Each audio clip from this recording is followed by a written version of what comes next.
platysmal muscles is thicker in Asian people as compared in Caucasian. So it's pulling to the gravity due to the neck. Và ở người châu Á thì chúng ta sẽ thấy được là cái dãy cơ cổ nó lão hóa nhiều hơn rất là nhiều, và điều đó khi mà chúng ta chụp ở những cái góc chụp khác nhau nó thấy rõ cái tiến trình lão hóa nhiều ở cái vùng cổ. This is our area where we went to treat the neck, the supraplatysmal fat. Và khi chúng ta sử dụng cái năng lượng RF để tiến hành điều trị trẻ hóa vùng cổ thì đây là cái cơ chế mà chúng tôi sẽ tác động vào. This is the problem everywhere in the world. The lower third. Where I've been, I think I can tell you, everywhere they need something for the neck. Và khi tôi đi một vòng thế giới đến nhiều cái quốc gia khác nhau thì rõ ràng cái lão hóa vùng mặt sẽ tập trung rất là nhiều ở vùng 1/3 mặt dưới. Anyway, now today we speak about radio frequencies. But what is it? It's the electromagnetic field that propagates through space and delivers heat energy to tissue non-specifically everywhere. Và ngày hôm nay chúng ta sẽ tập trung và chia sẻ nhiều về sóng tần số vô tuyến. Như vậy thì sóng tần số vô tuyến là gì? Đó là một cái năng lượng điện trường mà sẽ tạo nên một cái không gian và từ đó chuyển hóa thành nhiệt tác động vào trong cái mô, và thường nó sẽ tạo nên những cái sự phân tán là không đặc hiệu. This is a bipolar energy, so it's different from bipolar to monopolar. You Có know một monopolar. cái sự khác biệt lớn giữa cái sóng tần số vô tuyến lưỡng cực và sóng tần số vô tuyến đơn cực. Monopolar is just one direction, is slower and is not so homogeneous. Và với cái sóng tần số vô tuyến đơn cực thì cái nhiệt tác động nó sẽ thấp hơn và không đồng đều, và cái quan trọng nhất đó là với cái tác động nhiệt nó ít hơn. This is the device. This is one of the emphases we have for face, for body. This is for body. And this is the display. Okay. Đây là hình ảnh công nghệ, và chúng ta sẽ có các cái tay cầm khác nhau cho vùng mặt cũng như vùng cơ thể, và trên cái giao diện màn hình như thế này khi mà chúng ta có thể kích hoạt hệ thống. It's very easy to set. External cutoff is my endpoint for the skin. 39, 40, 38 sometimes. Depends from the quality of the skin. Và khi mà chúng ta tùy chỉnh thì rất là đơn giản. Cái đầu tiên đó là chúng ta sẽ kiểm soát nhiệt lượng ở bên ngoài. Thì thông thường tôi sẽ tùy chỉnh tùy theo là 39 tới 40 độ, tùy theo cái chất lượng cũng như là cái kết cấu mô da. Internal cutoff is just for the thickness of the fat, and so it means goes from 65 to 70. Nhiệt độ bên trong sẽ tùy chỉnh từ 65 cho đến 70 độ tùy theo cái độ dày của mô mỡ. The treatment time, we decide the time we want to stop our energy. Và với cái thời gian điều trị chúng ta sẽ tùy chỉnh tùy theo cái thời gian mà chúng ta mong muốn là dừng cái tiến trình điều trị trong bao lâu. And every milliseconds I check here my temperature. Và với mỗi một giây khi mà thực hiện điều trị tôi luôn luôn kiểm soát cái nhiệt độ. Well, this is the past, and you see that is, the past is melting fat. This is a fiber, like monopolar, like laser, is melting. Look at the oil. Và với những cái phương pháp cũ như là laser hoặc là sóng tần số vô tuyến đơn cực thì chúng ta có thể thấy được là cái mỡ nó tan và nó chảy ra. Now we don't need to melt the fat, just we want to tight it. Và với cái thế hệ hiện đại nhất thì chúng ta không cần phải làm hóa lỏng cái mô mỡ nữa, và chúng ta chỉ cần làm cho săn lên thôi. This is our bipolar. Look at the first one. Look at this piece of fat. Look what I'm starting, what happened. Và các anh chị và các bạn có thể nhìn kỹ vào cái hình ảnh khi mà tôi bắt đầu tiến trình sử dụng sóng tần số vô tuyến lưỡng cực. The volume. You see? But this is for the body, it's big. And this is a big piece of fat. This is a little, but it's thicker piece of fat. And this is for the face. You see, it's smaller. But look, the smaller. Với cái hình ảnh ở bên tay trái đó là cái mô mỡ vùng cơ thể, thì cái khối mỡ nó lớn hơn và nó dài hơn so với cái hình ảnh ở góc phải màn hình đó là trên cái khối mỡ vùng mặt thì nhỏ hơn. We deliver energy in the fibroceptor network. Look. Và chúng ta cũng sẽ phát cái năng lượng tiếp xúc vào trong những cái dải xơ. Và chúng ta nhìn kỹ với cái hình ảnh mà bác sĩ Rovatti cho chúng ta xem.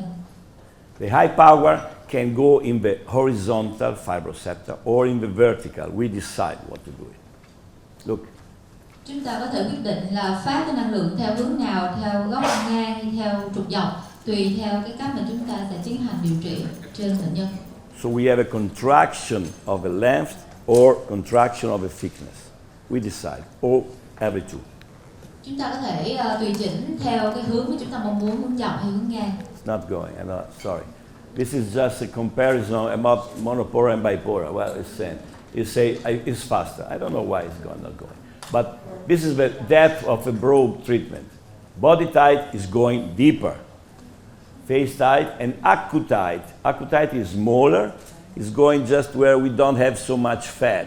We must go superficial. Ở đây là độ sâu của các cái đầu điều trị khác nhau. Đối với công nghệ này chúng ta có các đầu điều trị như cho body tight là ở cái tác động độ sâu nhất. Chúng ta có face tight và cuối cùng là acutite. Acutite thì chủ yếu cho những cái vùng nào mà mô mỡ rất là nông hoặc là đối với những cái vùng nhỏ chúng ta khó tiếp cận điều trị. This is a comparison with ultrasound. We know laser, you know. There are differences. With laser, we melt the fat, we remove the fat. With Embrace, we make tightening. Different purposes. Đây là một cái bảng so sánh với cái công nghệ phẫu thuật hút mỡ sử dụng siêu âm. Thì với công nghệ phẫu thuật hút mỡ truyền thống thì thường chúng ta sẽ phải làm hóa lỏng cái mô mỡ và chúng ta hút cái mỡ ra. So với công nghệ EmbraceRF thì một cái cơ chế chính là chúng ta hoàn toàn không làm hóa lỏng mỡ mà chúng ta chỉ làm co thắt và làm săn chắc thôi. With a traditional liposuction, we have 10% of contraction. With tightening, RF tightening, we have 40% of contraction. Với cái phương pháp phẫu thuật hút mỡ truyền thống thì chúng ta tạo cái sự co thắt khoảng là 10%. Còn khi mà chúng ta sử dụng công nghệ sóng tần số vô tuyến lưỡng cực thì cái độ co thắt có thể đạt đến là 40%. With ultrasound, we don't have any contraction. Oh my God, so slow. Với cái sóng siêu âm thì chúng ta hoàn toàn không có tạo nên một cái sự co thắt nào. It's not going anymore. Where is it? Okay. Look, laser on the left, treating an abdomen, no heating on the skin. Here, the skin is hot. Khi mà nhìn cái hình ảnh mô phỏng này thì tất cả quý bác sĩ có thể thấy khi chúng ta sử dụng công nghệ laser thì không có tạo nhiệt ở trên cái bề mặt mô. Trong khi mà chúng ta ứng dụng body tight thì một cái hiệu ứng nhiệt được tạo nên phủ khắp cái vùng mô ở trên khu vực chúng ta điều trị. This is a thermic RF. Is one monopolar RF. Doesn't heat any tissue. So we have bipolar, all the heating on the skin. Và có thể so sánh về thermic RF, đó là cái công nghệ sóng tần số vô tuyến đơn cực, so với body tight sử dụng công nghệ sóng tần số vô tuyến lưỡng cực. Có một sự khác biệt đó là cái nhiệt được phủ rộng khắp ở cái bề mặt da, cái khu vực chúng ta điều trị. HIFU. This is just heating, but very small points. Here we have a different heating, more heating. Và chúng ta cũng có thể so sánh với công nghệ HIFU là sóng siêu âm hội tụ cường độ cao. Tuy nhiên là với cái cơ chế là từng cái điểm nhiệt hội tụ so với công nghệ là RF lưỡng cực thì chúng ta sẽ thấy là nhiệt nó được phủ rộng và xuyên suốt. Bipolar means my internal cannula heats just towards the electrode external. Và đối với cái cơ chế lưỡng cực nó được hiển thị đó là với cái đầu dò ở bên trong cái vùng mà chúng ta mong muốn điều trị sẽ đạt được cái điểm nhiệt tối ưu và từ đó chúng ta sẽ tạo nên một cái vùng nhiệt phủ từ cái đầu điều trị tiếp xúc với bề mặt da. So the difference is here from external to internal, small points. Here from internal to external, great heating. Chúng ta tạo nên một cái khối nhiệt đồng nhất và tối ưu nhất từ cái bề mặt ở cái tay cầm điều trị cho đến cái điểm mà chúng ta mong muốn điều trị ở bên trong mô đích. So we stamp, we stop, we have contraction of the thickness.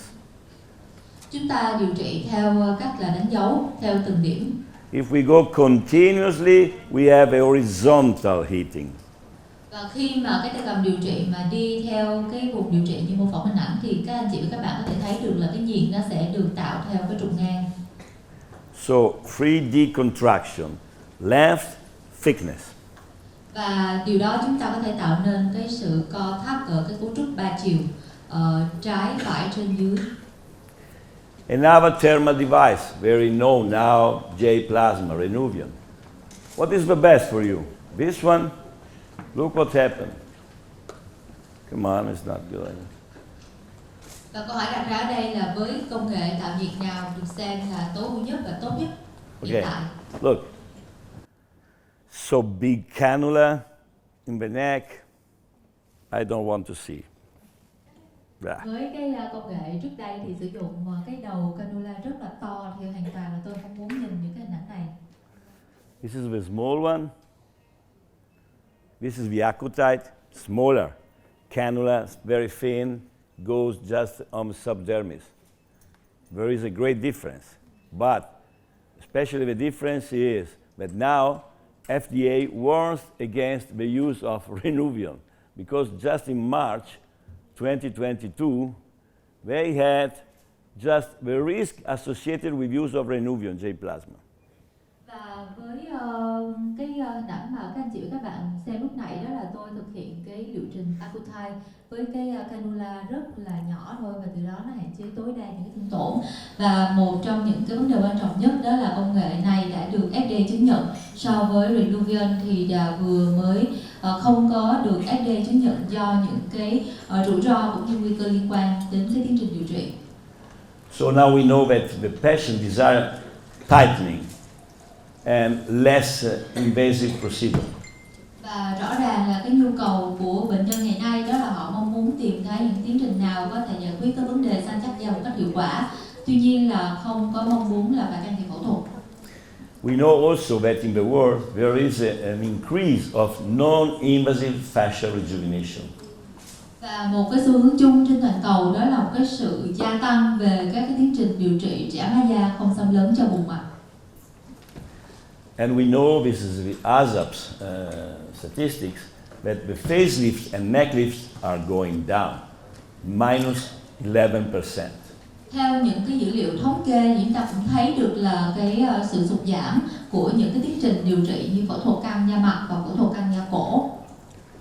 Can you lift my neck because it's not. So for the Asian face, we have accumulation and ptosis of fat in the jaws, especially nasolabial folds. That is great for our device. Và với cái gương mặt của người châu Á thì đại đa phần khi mà chúng ta lão hóa sẽ gặp cái vấn đề chảy xệ và tích tụ mỡ ở khu vực mỡ má, mỡ vùng đường viền hàm dưới và ở ngay cái tình trạng như là tạo nên cái rãnh mũi má rất là sâu. Okay, so we know even that if we have a lung scar in the Asian, they are unfavorable for the tissue suspension. So it's more hard to do good scar in Asian people. Và với người châu Á thì tôi đánh giá được xem là một cái chỉ định lý tưởng khi mà chúng ta sử dụng công nghệ EmbraceRF, bởi vì thường là chúng ta không có mong muốn đối mặt với tình trạng sẹo dài của cái tiến trình phẫu thuật căng da mặt. There are many alternative correction of the lower third, many. But now I'm telling you something about easier.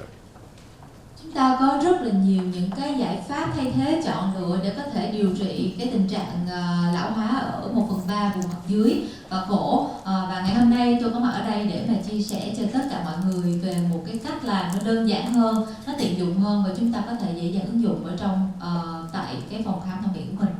My experience is 12 years long, and I saw low complication. The learning curve is not so difficult. It's a short procedure, 40 minutes you finish the face. You can do before and after the lifting. Repeatable as a short downtime, and you can do in local anesthesia. Và với cái kinh nghiệm của tôi là hơn 12 năm khi tôi ứng dụng cái công nghệ này ở trong cái quá trình điều trị lâm sàng cho các bệnh nhân của mình thì tôi cảm thấy được là cái hiệu quả nó kéo dài lâu hơn rất là nhiều và giảm thiểu tối đa những cái nguy cơ biến chứng cũng như tác dụng phụ liên quan. Tiến trình này không có để lại sẹo và thực ra là thực hành khá là đơn giản và cái thời gian điều trị cũng ngắn, khoảng là 45 phút. Các anh chị và các bạn có thể thực hiện là trước hoặc là sau những cái tiến trình phẫu thuật, những cái tiến trình nâng cơ, hoặc là chúng ta có thể thấy được đây là một cái liệu trình mà xâm lấn ở mức độ tối thiểu và với cái thời gian nghỉ dưỡng là rất là hạn chế. A correct assessment is preceded by marking. We define the points where to go and where don't go. Cái vấn đề quan trọng nhất là chúng ta sẽ đánh giá trước khi mà thực hiện, và cái vấn đề quan trọng chúng ta sẽ phải làm dấu những cái điểm nào mà chúng ta sẽ có thể thực hiện và những điểm này chúng ta không có đụng vào. Table is very easy. Sterile drapes, disinfectant, gloves, a solution of saline solution and lidocaine, and the face tile. Nothing else. Cái việc mà chúng ta chuẩn bị thì cũng rất là đơn giản. Chúng ta chỉ cần chuẩn bị là găng tay vô trùng cùng với nước muối sinh lý cũng như là dung dịch gây tê thì và cái đầu mà chúng ta sẽ chọn điều trị cho bệnh nhân. So, what are the best candidates? I think all, because all the three Baker classification of neck aging, we can do it. Và cái câu hỏi đặt ra ở đây đó là đối tượng nào được xem là chỉ định chính trong cái điều trị công nghệ EmbraceRF. Thì thật ra đối với tôi thì ai cũng có thể thực hiện điều trị được, và chúng ta sẽ có những cái cách thực hiện khác nhau để đạt được một cái kết quả lâm sàng một cách tối ưu. But I will show even four that I'm doing. Và ngay cả trên những cái bệnh nhân mà phân độ cấp 4 thì tôi cũng có thể thực hiện được. Type 1, type 2, type 3, type 4. We can treat all these patients. Phân loại theo Baker loại 3, 4 hay là, và chúng tôi cũng có thể điều trị tất cả các cái khách hàng nào có mong muốn nhu cầu cải thiện trẻ hóa. We need fat. We made a pinch test. If we have fat, just 1 centimeter pinch, well, we can do it. If we have fat, we have septa.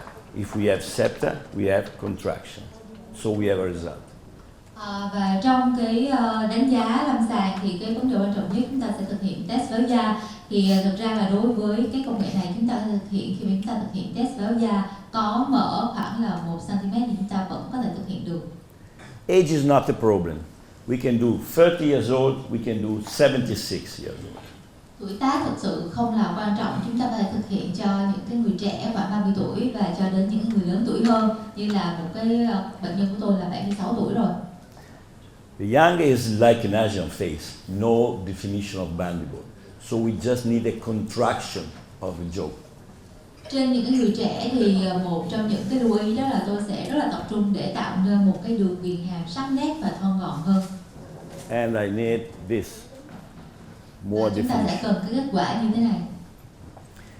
76, so we can do a facelift, but she doesn't want. And so we did face tight. Trên cái case mà 76 tuổi thì thực ra chúng ta có thể thực hiện phẫu thuật căng da mặt, tuy nhiên là bệnh nhân này thì không muốn, cho nên tôi sẽ chuyển qua thực hiện tiến trình face tight. It's not exciting, but it's good for her. Thực ra là có thể đem lại một kết quả rất là tốt cho cô ấy. The downtime is less. 1 week, the patient is out. Với cái thời gian nghỉ dưỡng là chúng ta có thể rút ngắn xuống còn khoảng chừng 1 tuần thôi. This is 1 week. You see the sign of Morpheus that Dr. Khanh will tell you after. They fade after 3, 4, 7 days.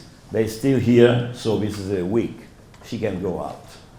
Với sau 1 tuần thì khách hàng của chúng ta có thể đi ra ngoài sinh hoạt như bình thường, và trên cái vùng cổ chúng ta có thể thấy cái dấu của cái trị liệu là Morpheus. thì tí nữa tiến sĩ bác sĩ Nguyễn Thiện Khanh sẽ có cái phần chia sẻ kỹ hơn cho tất cả quý bác sĩ ngày hôm nay. Okay. Sagging and tissue type.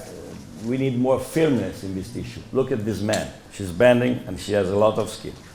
Chúng ta nhìn cái người đàn ông này khi mà cúi xuống thì cái vùng cằm cũng như vùng cổ là nó bị chảy xệ rất là nhiều, thì chúng ta sẽ cần cái độ săn chắc và tái tạo cái đường viền hàm dưới nó thon gọn, nó sắc nét hơn. He had a great contraction because we reduced the skin, the sagging of skin. Và trên cái case này chúng ta có được cái kết quả rất là khả quan khi mà chúng ta có thể giúp cho cái đường viền hàm nó thon gọn một cách tối đa. The anesthesia is very easy. Local anesthesia, blunt cannula, infiltration.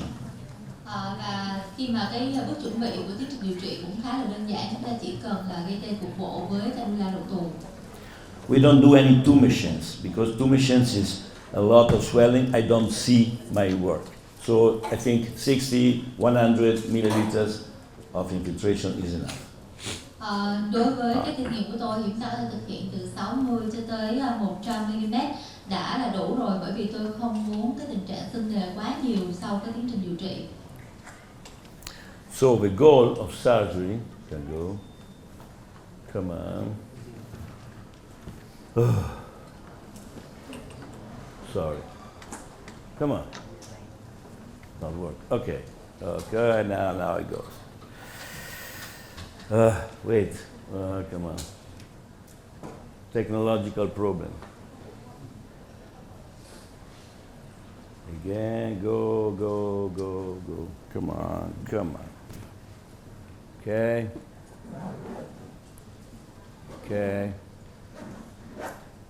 The goal of surgery is to achieve tightening endpoint. So we must shrink until I reach my target, and so I need to have 65, 68 on the tissue and the total energy. But there are some guidelines that say, okay, how much for this neck?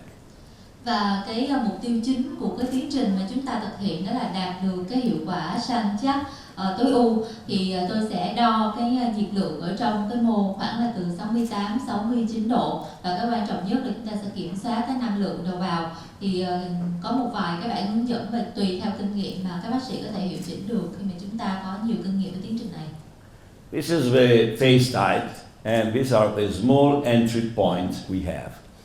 Và đây là cái tiến trình chúng tôi thực hiện với cái tay cầm face style. Thì thực hiện thì các anh chị và các bạn có thể thấy được là cái ngõ vào rất là nhỏ. Superficial treatment. I had a noise, I had a sound. The sound is telling me when I achieve the result. So when I have my 65 or 68 or 70 degrees internal. So I don't need to look at the display. Với công nghệ này chúng ta có thể kiểm soát được nhiệt lượng theo thời gian thực, từ đó chúng ta có thể ngắt điện và phản hồi bằng âm thanh cho đến khi mà tôi kiểm soát được cái nhiệt lượng ở trong mô khoảng 65, 68 hoặc 70 độ thì tôi có thể dừng cái tiến trình điều trị. In this way, I'm shrinking vertical septa and I'm making a definition, a contouring of a jaw. Và trên cái case này thì tôi sẽ cố gắng tạo cái sự co thắt và thực hiện theo cái trục dọc để có thể tạo nên cái đường viền hàm đẹp nhất cho khách hàng. First, make tunneling and after treat. We can define also the angle of the mandible. Chúng ta có thể quyết định tạo cái góc ở cái vùng cằm và vùng hàm dưới. It's so different. In Italy, in Europe, we don't need to have a contraction here because they don't want the angle. But in Asia, I saw many women want a definition of the angle. Cái xu hướng và cái sự yêu thích của mỗi một cái nơi trên thế giới đều khác nhau. Ở châu Âu thì thường phụ nữ họ không có thích là cái góc hàm nó quá là rõ nét. Tuy nhiên là khi mà tôi đến châu Á thì tôi có thể thấy được là các bạn rất là thích tạo hình để làm sắc nét cái khu vực vùng đường viền hàm dưới. Như vậy thì cái kỹ thuật điều trị nó sẽ khác một chút. This is immediate contraction of this side. You see what you are doing, you see immediately. Khi mà ngay sau khi làm xong thì chúng ta có thể thấy được cái hiệu quả là co thắt ngay lập tức ngay sau khi điều trị so với cái bên mà chúng ta chưa làm. But you will see the results in 3-6 months. Nhưng mà cái kết quả tối ưu chúng ta có thể thấy rõ nhất là sau 3 đến 6 tháng. Sometimes we need to cool the skin because it's too hot and we want to treat again. So we can do 2 passages. Ở đây là đối với cái một vài cái thủ thuật nhỏ, đó là sau khi mà thực hiện xong chúng ta có thể kết hợp với lại làm lạnh. Thì cái việc làm lạnh như vậy nó sẽ giảm được cái sự nóng và cái cảm giác khó chịu cho khách hàng. Đồng thời chúng ta cũng mong muốn là tạo nên một cái sự co thắt một lần nữa trên cái vùng mô mà chúng ta vừa thực hiện điều trị can thiệp. So if the temperature goes down, we can do again a second treatment in the same session. Trong cùng một cái phiên điều trị thì khi mà cái nhiệt lượng ở trong mô giảm xuống thì chúng ta có thể thực hiện tiếp để chúng ta có thể đẩy cái năng lượng ngưỡng lên cái mức mà chúng ta mong muốn tối ưu. If I have less fat, I use small handpieces like this. Trên những cái trường hợp mà chúng ta có ít mỡ thì chúng ta sẽ sử dụng cái đầu điều trị nông và nhỏ như thế này. This is the accutite. You see, the cannula is smaller and thinner and shorter. Đây là cái đầu điều trị accutite và chúng ta có thể thấy được là với cái cannula thì mảnh hơn, nhỏ hơn và cái độ sâu tác động nó cũng nông hơn. This is our area, preplatysmal fat, supraplatysmal fat. Đây là chúng ta sẽ thực hiện trên cái trẽo hóa vùng cổ. Đây là cái dải cơ cổ và cái vùng mỡ ở cái khu vực vùng cổ của khách hàng. But these are the two areas, this one and this one, where it's dangerous because there are some nerves we don't want to hit them. Tuy nhiên là ở khu vực vùng cổ và ngay cái khu vực rãnh mũi má thì đây là hai cái khu vực nguy hiểm, bởi vì có vài cái dây thần kinh mà chúng ta không muốn là tác động nhiệt vào. Just to show you in the cadaver, first, fascial artery is deep. Đầu tiên đó là với cái động mạch ở vùng mặt thì nó nằm sâu. I have heating from the internal cannula to the external electrode, so I don't heat below.